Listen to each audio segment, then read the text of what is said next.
Idukki nursing കോളേജിലെ വിദ്യാർത്ഥികളുടെ hostel പ്രശ്നത്തിന് താൽക്കാലിക പരിഹാരം ജില്ലാ കളക്ടറുടെ നേതൃത്വത്തിൽ ചേർന്ന യോഗത്തിലാണ് തീരുമാനമെടുത്തത്. സർക്കാർ നിയന്ത്രണത്തിലുള്ള കെട്ടിടങ്ങളിൽ തന്നെ കുട്ടികൾക്ക് താമസ സൗകര്യം ഒരുക്കാൻ തീരുമാനമായി. കളക്ടറുടെ അധ്യക്ഷതയിൽ വിദ്യാർത്ഥി പ്രതിനിധികളും അധ്യാപകരും PTA അംഗങ്ങളും ചേർന്ന യോഗത്തിലാണ് തീരുമാനമെടുത്തത്. പൈനാവിലെ വർക്കിംഗ് വിമൻസ് ഹോസ്റ്റലിലെ 16 മുറികൾ നഴ്സിംഗ് കോളേജിലെ പെൺകുട്ടികൾക്കായി വിട്ടുനൽകും. മെഡിക്കൽ കോളേജിലെ കുട്ടികളുടെ ഹോസ്റ്റലിൽ 18 മുറികളുമുണ്ട്. രണ്ടിടത്തുമായി 136 കുട്ടികളെ താമസിപ്പിക്കാം. നിലവിൽ വെളിയിൽ ഹോസ്റ്റലുകളിലും മറ്റുമായി താമസിക്കുന്ന പെൺകുട്ടികളെ മുഴുവൻ നമുക്ക് ഈ 2 സ്ഥലങ്ങളിലായിട്ട് താമസിപ്പിക്കാൻ പറ്റുമെന്നാണ് ഇന്നത്തെ യോഗത്തോടും കൂടി പരിഹരിക്കപ്പെട്ടിട്ടുണ്ട്.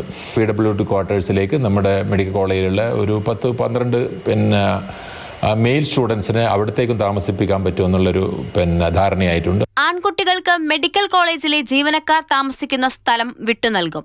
ഇതിനായി 2 മാസത്തെ സമയം വേണ്ടിവരും. മാതൃഭൂമി ന്യൂസ്, കുമളി.